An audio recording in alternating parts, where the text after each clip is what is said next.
Bonjour à toutes et à tous. Merci au pasteur Joël pour l'invitation. Je suis vraiment honoré de pouvoir être avec vous ce matin pour ce dimanche de Pentecôte. Vraiment toutes mes salutations à l'ensemble des églises Source de Vie. Je vous vois pas, mais on s'aime déjà parce que Dieu fait de nous une famille et c'est vraiment un honneur et une grande bénédiction pour moi de pouvoir partager ce que le Seigneur a mis sur mon cœur pour ce dimanche très particulier. Je vous communique aussi les salutations de mon épouse Ursula, qui est martiniquaise, et puis de nos 3 enfants, qui sont maintenant aussi des grands-enfants, Ketia, Joachim et Sarah. Je suis pasteur dans l'Assemblée de Dieu de Besançon depuis maintenant 2 ans et j'ai été impliqué, je fais partie de l'équipe DNJ pendant de nombreuses années, et puis c'est aussi dans ce cadre-là qu'on s'est vraiment côtoyé de près avec le pasteur Joël et qu'on a appris vraiment à s'apprécier mutuellement. Ce matin, je voudrais parler avec vous de, bien évidemment, de célébrer la Pentecôte. C'est le thème de la prédication de ce matin. Célébrons la Pentecôte. Je vous inviterai à ce que l'on prie maintenant un instant avant d'ouvrir la parole de Dieu ensemble. Seigneur, on te dit merci parce que tu es le Dieu incroyable, extraordinaire, qui nous émerveille et qui nous étonne en toutes choses, et nous te bénissons de ce que nous avons ce privilège d'être en ta présence, de te connaître, de t'adorer, de t'avoir pour notre Dieu. Seigneur, merci de nous bénir maintenant, de bénir toute l'Église, tous ceux qui nous regardent maintenant, qu'ils soient impactés par ta parole. Donne-moi d'être ce serviteur qui va pouvoir parler de ta part pour qu'au travers de ce qui sera dit, des vies soient changées, des vies soient transformées, des vies saisissent la bénédiction que tu nous as donnée en Jésus-Christ. Amen. Amen. Ce matin, je parle de célébrer la Pentecôte et je voudrais voir 3 aspects sur la Pentecôte avec vous. Le fait qu'il y a d'abord un aspect personnel, ensuite un aspect missionnel et enfin un aspect communautaire. Bien entendu, on va ouvrir la Bible ensemble et nous lirons pour la Pentecôte le texte de la Pentecôte qu'on trouve dans les Actes des Apôtres au chapitre 2, mais juste avant, on va lire la promesse de la Pentecôte dans les Actes des Apôtres au chapitre 1er et au verset 8, Jésus qui dit aux apôtres de rester à Jérusalem et de leur dire « Mais vous recevrez une puissance, le Saint-Esprit survenant sur vous, et vous serez mes témoins à Jérusalem, dans la Judée, dans la Samarie et jusqu'aux extrémités de la terre. » Et puis acte 2, versets 1 à 4, le jour de la Pentecôte, ils étaient tous ensemble dans le même lieu. Tout à coup, il vint du ciel un bruit comme celui d'un vent impétueux. Il remplit toute la maison où ils étaient assis. Des langues semblables à des langues de feu leur apparurent séparées les unes des autres et se posèrent sur chacun d'eux, et ils furent tous remplis du Saint-Esprit et se mirent à parler en d'autres langues, selon que l'Esprit leur donnait de s'exprimer. Amen. Nous célébrons la Pentecôte parce qu'il y a avant tout un aspect personnel, un aspect individuel extraordinaire que ce jour a inauguré dans la vie des chrétiens, dans la vie des croyants en Jésus-Christ, des disciples en Jésus-Christ, l'Esprit de Dieu, l'Esprit du Dieu vivant, l'Esprit de Jésus, Jésus lui-même au travers de son Esprit, vient habiter en nous et vient nous remplir de sa puissance, nous revêtir de sa puissance, afin de connaître son cœur, afin d'être embrasé de passion pour lui et afin d'être ses témoins dans ce monde obscur qui a besoin de savoir que Dieu les aime, qu'ils peuvent être délivrés de leurs péchés, d'avoir leur vie être transformée et d'entrer maintenant dans cette destinée éternelle, de lui appartenir et d'être avec lui pour toute l'éternité. L'aspect personnel, parce que la venue du Saint-Esprit, c'est d'abord ce temps où Dieu vient habiter en moi, vient faire sa demeure en moi. Jésus va donner cette promesse aux apôtres dans l'évangile de Jean au chapitre 14, quand il est en train de les préparer à son départ. Il va leur dire ceci, mais j'enverrai, le Père enverra le consolateur, le paraclète en grec, qui signifie cet autre moi-même, cet autre défenseur, celui qui va venir à côté de vous, qui va venir en vous, qui va habiter en vous. Et Jésus va dire ceci, que je trouve quelque chose d'extraordinaire, et c'est en ça qu'il y a cet aspect personnel de ce moment de la Pentecôte exceptionnel que nous vivons et que tu peux vivre pleinement maintenant. C'est que Jésus va dire, je ne vous laisserai pas orphelin. Dieu ne te laisse pas tout seul. Je ne suis plus seul à me débattre dans toutes mes difficultés, dans tous mes combats, dans tous mes défis. Je ne suis plus seul. Lorsque je me sens écrasé par toutes les difficultés, je ne suis plus seul pour faire face à la vie, à ces défis, à tout ce que j'ai à entreprendre. Je ne suis plus seul quand j'ai besoin de parler de tout ce qui m'inquiète, de tout ce qui m'angoisse, de toutes mes plus profondes réflexions. Je ne suis plus seul pour combler les besoins profonds de mon âme, d'être compris, d'être aimé, d'être en sécurité. Je ne suis plus seul lorsque personne ne me comprend et que je ne sais plus vers qui me tourner. Jésus, par son esprit, le jour de la Pentecôte où le Saint-Esprit a été répandu sur l'Église et continue à être répandu constamment maintenant et peut être répandu constamment sur ma vie aujourd'hui. Je ne suis plus seul face à tout cela. Je ne suis plus seul face à mes faiblesses, à mes fragilités, à mes péchés dans lesquels je ne peux pas me sortir, me délivrer tout seul. Je ne suis plus seul. L'Esprit de Jésus vient en moi pour me communiquer l'amour du Père, me répandre en moi cette puissance de cet amour qui me libère, qui me transforme, qui me change, qui fait de moi une nouvelle personne et qui me donne de l'assurance et qui me donne la victoire dans l'ensemble des domaines de ma vie. Je ne vous laisserai pas orphelin, dit Jésus. Je me rappelle de ce moment où, lorsque j'étais dans ma chambre en tant que pion, j'étais maître d'internat, j'étais converti depuis 2-3 années, on était jeunes mariés avec Ursula, et je me rappelle de ce moment où j'étais dans ma chambre au lycée, c'était mon temps de pause, et j'étais dans ma chambre et j'ai commencé à prier le Seigneur et à prier la prière du Notre Père en remerciant Dieu d'être celui qui m'a adopté, qui m'a pas laissé orphelin. Mon père nous a abandonnés alors que j'avais une quinzaine d'années. Mon père est ensuite décédé de mort tragique à un moment où on aurait pu se revoir, se rencontrer, voire même se réconcilier. Et il y avait comme un vide d'adolescent que j'avais dans mon cœur, de ne pas avoir été construit avec un père présent, avec un père aimant, avec un père qui m'instruit et qui m'enseigne. Au contraire, j'ai eu l'exemple d'un père, malgré le fait qu'il était brillant intellectuellement, qui a été dans une déchéance liée à l'alcool, dans une violence avec ma mère et qui, au final, ont divorcé. Et ça a été comme une plaie béante dans mon existence. Mais lorsque je me suis converti, j'ai réalisé cette chose en lisant les Écritures que je connaissais vraiment pas parce que j'avais aucune instruction religieuse.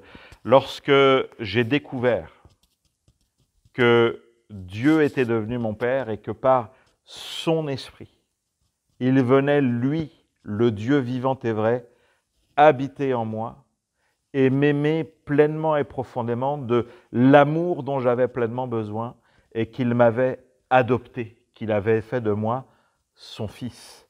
Et la venue du Saint-Esprit, c'est ce que nous trouvons aussi dans l'Épître aux Romains, nous rappelle que nous avons reçu l'esprit d'adoption, cet esprit qui vient en nous et qui vient nous communiquer, qu'on est intégré à la famille de Dieu, que Dieu nous a adoptés, nous a pris pour ses fils, pour ses filles, qu'il n'a pas honte de nous, au contraire, il est fier de nous parce qu'il est venu nous chercher tellement il nous aimait. Et son esprit d'adoption crie en nous « Abba », c'est-à-dire que je peux dire « Papa » à ce Créateur qui me dépasse par sa grandeur, par son intelligence, par sa puissance éternelle.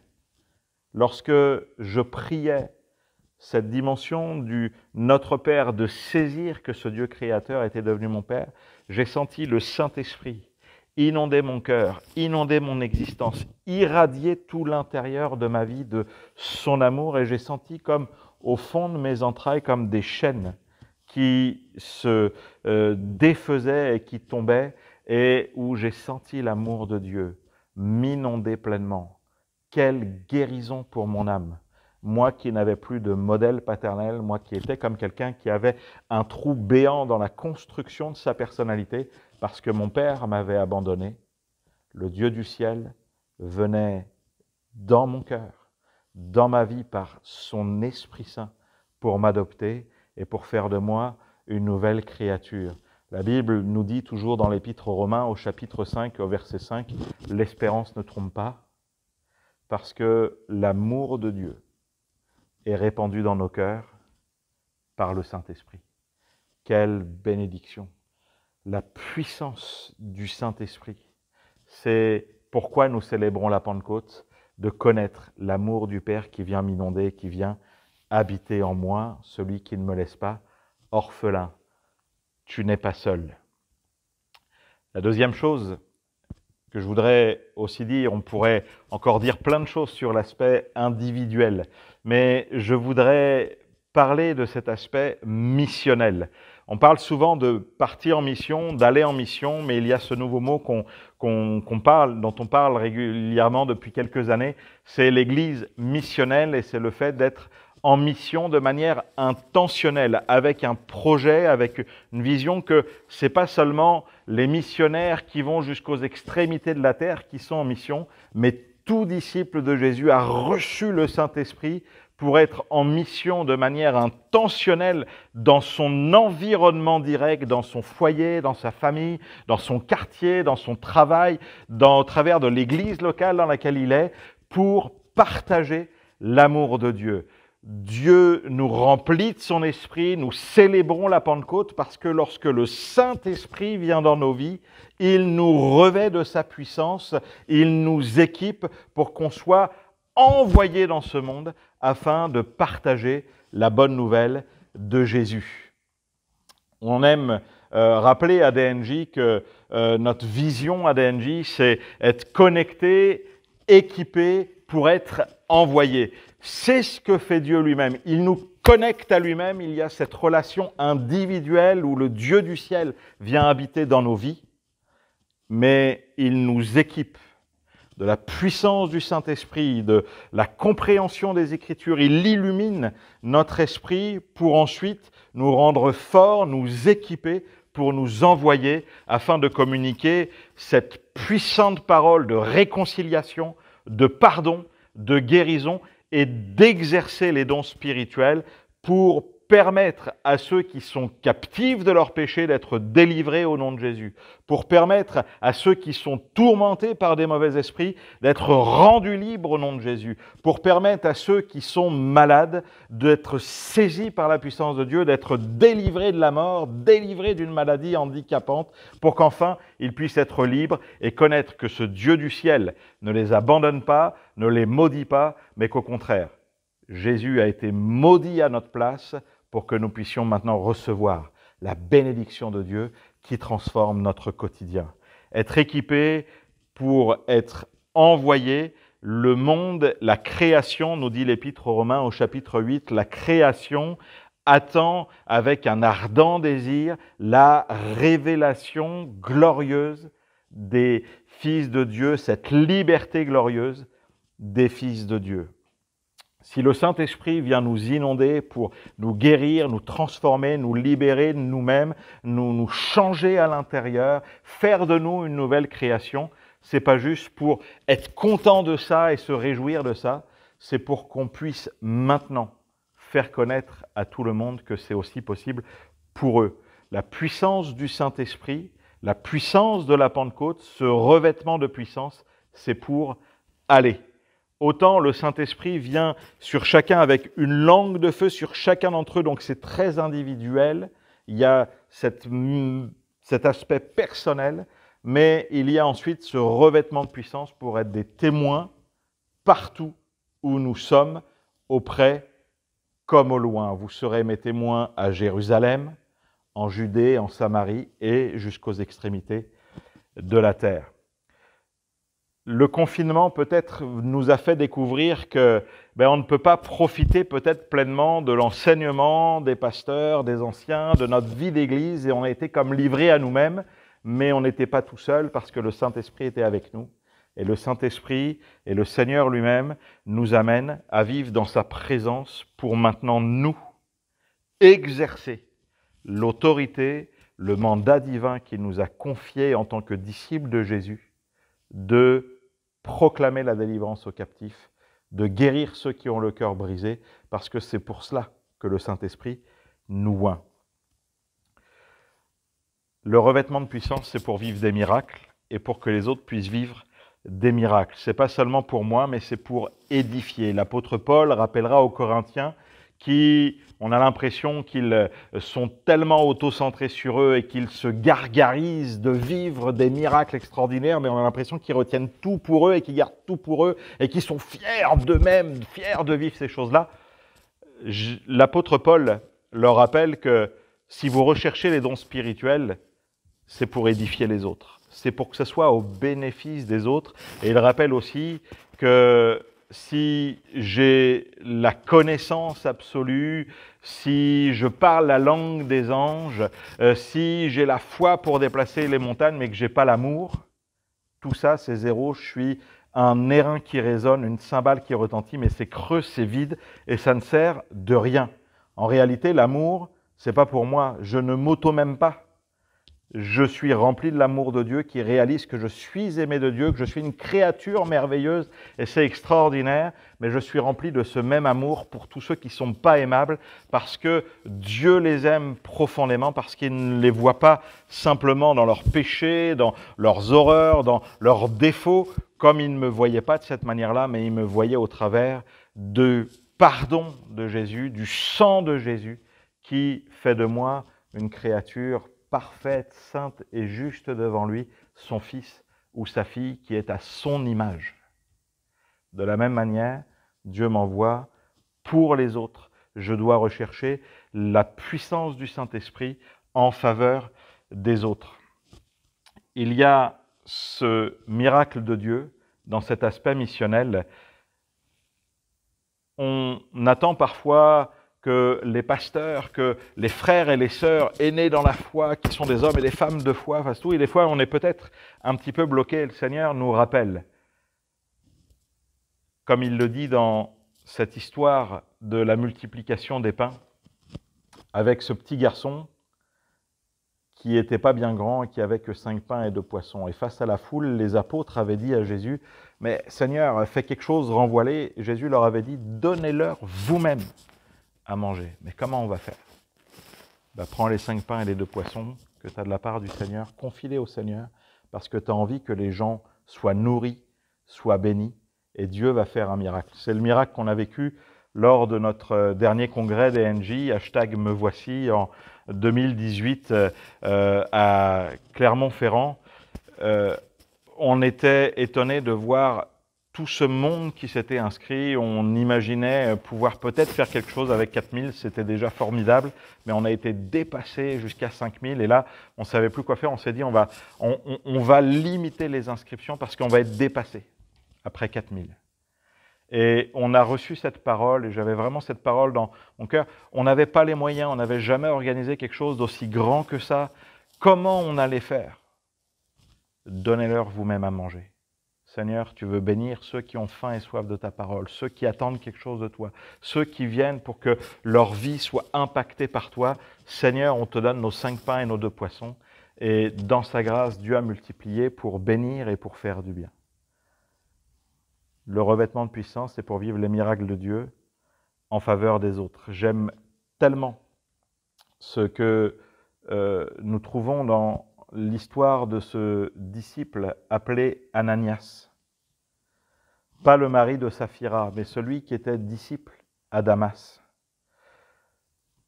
Paul était venu pour détruire et ravager l'Église. Il va être saisi par le Seigneur durant sur le chemin de Damas.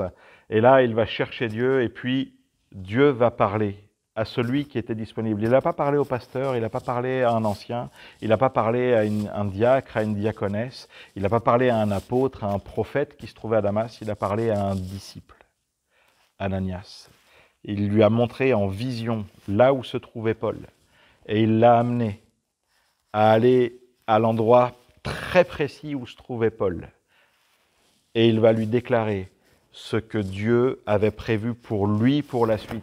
Tu es un témoin que Dieu a choisi. Tu as eu une vision où tu as vu Jésus et tu m'as vu, moi, Ananias, venir. Tu m'as vu en vision pour t'annoncer que Jésus te guérit. Il lui impose les mains et Paul, les écailles qui étaient sur ses yeux vont tomber.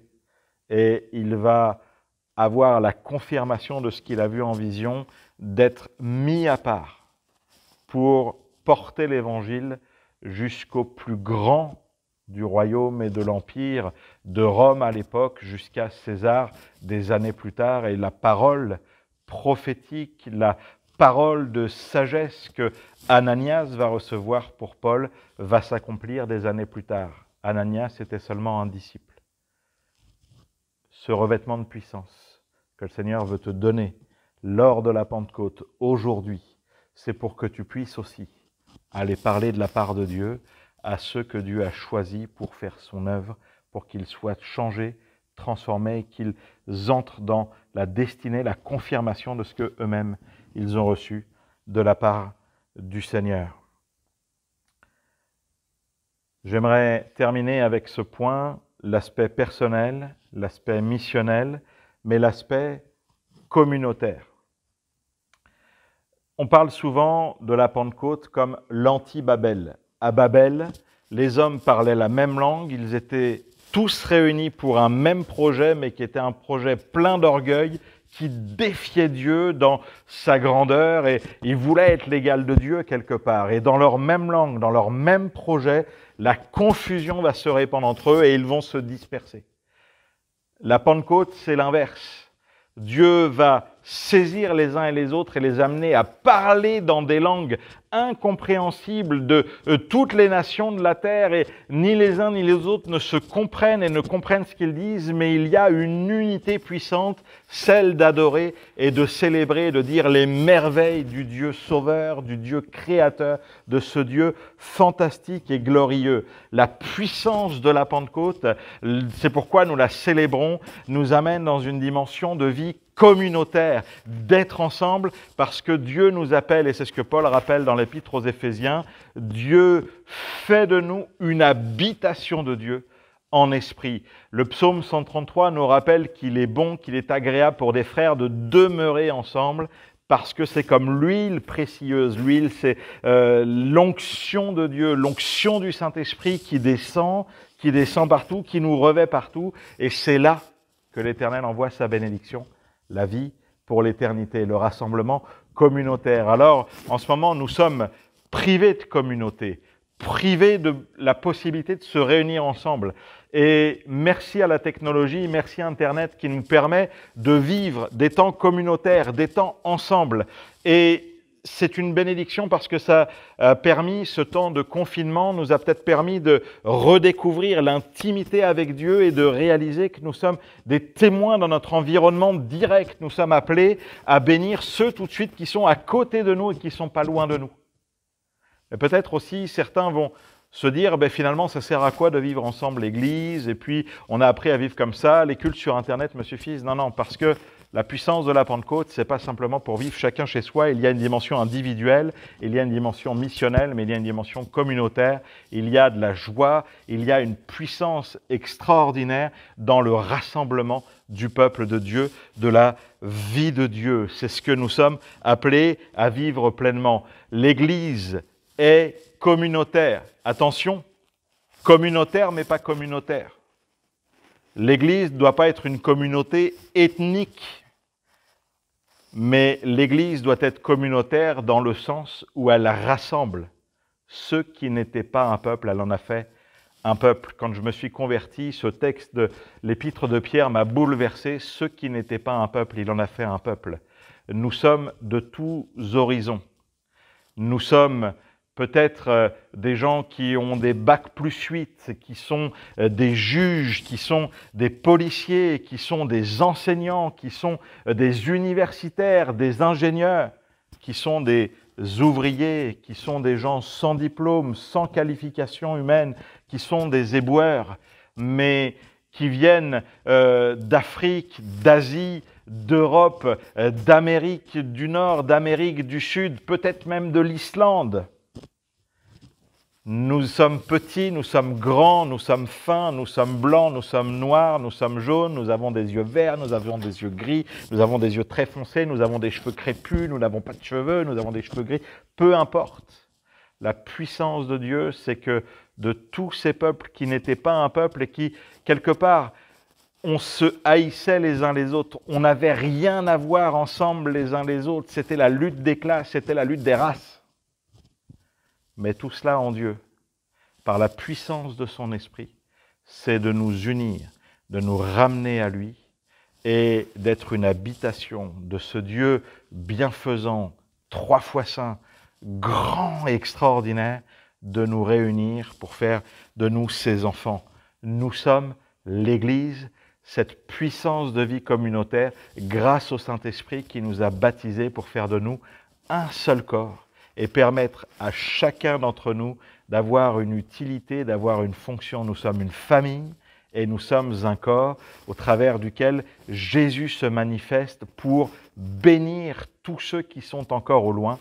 Alors, célébrons la Pentecôte parce que nous vivons cet aspect personnel de son amour pour nos vies et de cette puissance d'être adoptés et nous ne sommes plus seuls, de cet aspect missionnel, de cette puissance du Saint-Esprit pour pouvoir communiquer la puissance de délivrance et de vie au nom de Jésus et de vivre ces miracles et d'exercer des paroles prophétiques pour libérer les autres.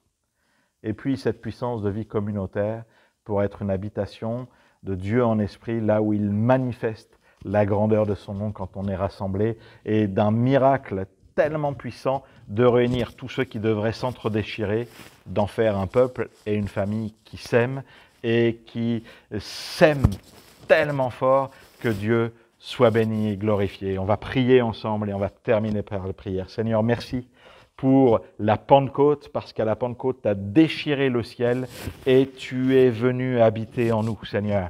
Je te prie pour que ceux qui m'écoutent ce matin puissent te découvrir, peut-être celui qui se sent orphelin, qui se sent seul, qui ne connaît pas cette puissance de ton amour, qui peut-être te sert par des convictions, mais qui est comme sec à l'intérieur, viens inonder sa vie de la puissance de ton esprit.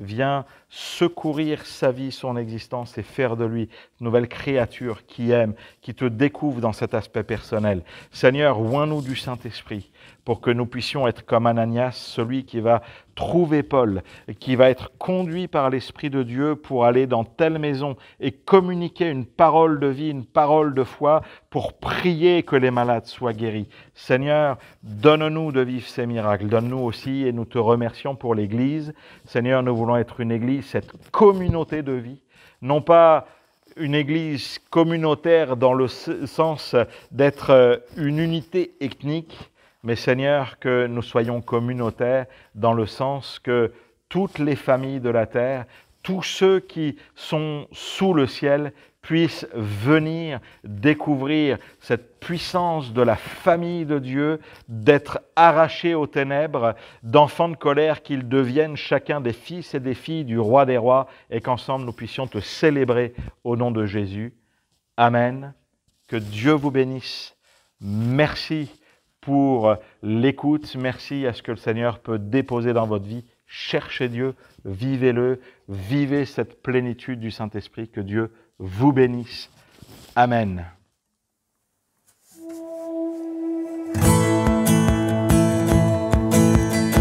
On chante ensemble. Je veux le proclamer du sommet des montagnes. Ta grâce est sans limite, ta bonté sans égale, ta tendresse m'envahit, ta bonté me poursuit, ton amour m'émerveille. Et je chante car tu es bon, et je danse car tu es bon, et je crie de joie, tu es bon pour moi. Et je chante car tu es bon, et je danse car tu es bon, et je crie de joie, tu es bon pour moi.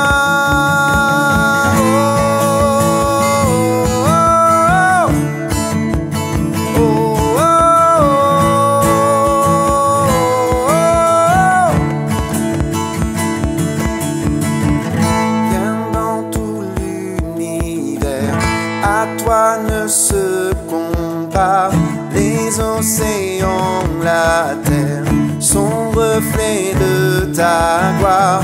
Dans mes plus sombres nuits, ta splendeur m'éblouit, ton amour m'émerveille.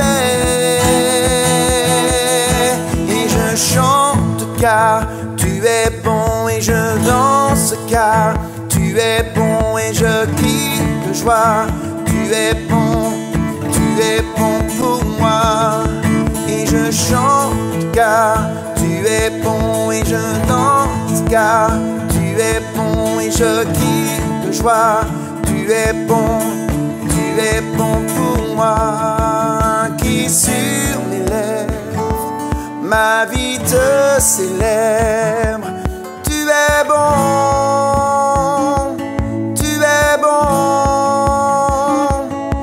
Soleil ou pluie, mon cœur te redit, tu es bon,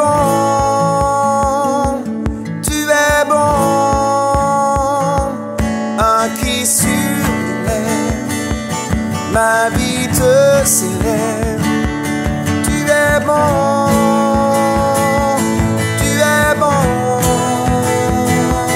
mon soleil.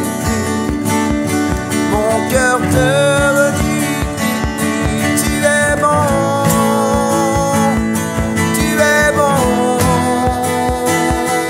et je chante car tu es bon, et je danse car tu es bon, et je crie de joie, tu es bon pour moi. Et je chante car tu es bon, et je danse car tu es bon, et je crie de joie, tu es bon pour moi.